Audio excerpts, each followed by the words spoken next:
लाडकी बहीण योजनेचा फायदा महायुतीला होणार नसल्याचं मोठं विधान शरद पवार यांनी केले। आगामी विधानसभेमध्ये महाविकास आघाडी जिंकणार असल्याचा विश्वासही त्यांनी व्यक्त केलाय।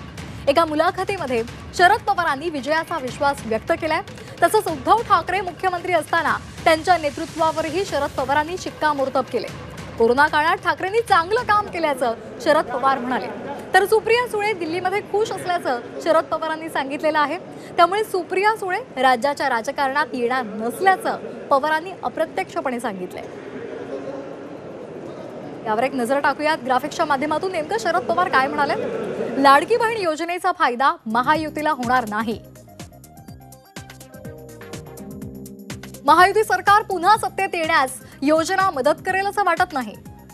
योजना पूर्वी का लागू केली नाही असा सवालही त्यांनी उपस्थित केलाय। उद्धव ठाकरेंच्या कामाचं सुद्धा त्यांनी कौतुक केलंय। कोरोना काळात ठाकरेंनी चांगलं काम केलं। सुप्रिया सुळे राज्याची सत्ता हाती घेणार नाही हेही त्यांनी स्पष्ट केलंय। तसंच सुप्रियांना लोकसभेत जास्त रस असल्याचंही त्यांनी नमूद केलंय।